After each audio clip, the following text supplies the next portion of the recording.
Hi friends, ನಾನು ನಿಮ್ಮ ಶಾಂಬಾಯಿ ಮಾತಾಡ್ತಾ ಇದ್ದೀನಿ. ಇವತ್ತು ಎಣ್ಣೆ ಬದನೆಕಾಯಿ ಸಾರು ಹೆಂಗೆ ಮಾಡೋದಂತ ನೋಡ್ಕೊಂಬರೋಣ ಬನ್ನಿ. ಅನ್ನಕ್ಕೆ, ಮುದ್ದೆಗೆ, ಚಪಾತಿಗಳ ತುಂಬ ಚೆನ್ನಾಗಿರುತ್ತೆ. ಈಗ ನಾನೊಂದು ಪ್ಲೇಟಲ್ಲಿ ಒಂದು ಈರುಳ್ಳಿ 3 ಟೊಮೊಟೊ, ಶುಂಠಿ, ಬೆಳ್ಳುಳ್ಳಿ, ಚಕ್ಕೆ, ಲವಂಗನ ಈಗ ನಾನು ಮಿಕ್ಸಿ ಜಾರ್ಗೆ ಹಾಕ್ಕೊಳ್ತಾ ಇದ್ದೀನಿ.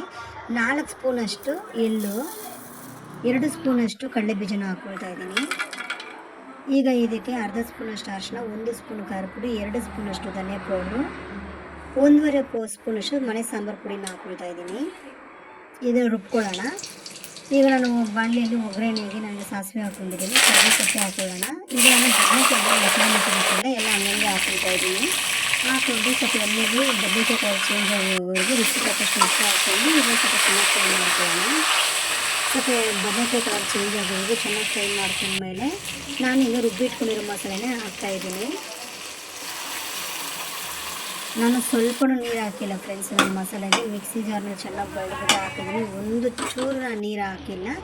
ಇವಾಗ ಇದನ್ನು ಒಂದು 10ರಿಂದ 15 ನಿಮಿಷ ಬೇಯಿಸಿಟ್ಬಿಡೋಣ.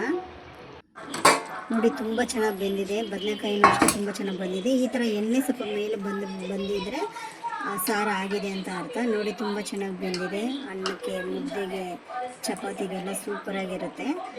ನನ್ನ ವಿಡಿಯೋ ನಿಮ್ಗೆ ಇಷ್ಟ ಆಗಿದರೆ ಶೇರ್ ಮಾಡಿ, ಕಮೆಂಟ್ ಮಾಡಿ, ಫಾಲೋ ಮಾಡಿ. ನೀವು ಒಂದ್ಸರಿ ಮನೇಲಿ ಟ್ರೈ ಮಾಡಿ ನೋಡಿ. ಈಗ ನಾನು ಬಿಸಿ ಬಿಸಿ ಅನ್ನಕ್ಕೆ ಇವಾಗ ನಾನು ಎಣ್ಣೆ ಬದನೆಕಾಯಿನ ಬಡಿಸ್ಕೊಳ್ತಾ ಇದ್ದೀನಿ. ತುಂಬ ಚೆನ್ನಾಗಿ ಬಂದಿದೆ ಟೇಸ್ಟು ಸಹ. ಆ್ಯಕ್ಚುಲಿ ಇವತ್ತು ನನ್ನ ಮನೇಲಿ ಸೊಸೈಟಿ ರೈಸ್ ಮಾಡಿರೋದು. ಚೆನ್ನಾಗಿರುತ್ತೆ. Okay friends, bye bye, thank you.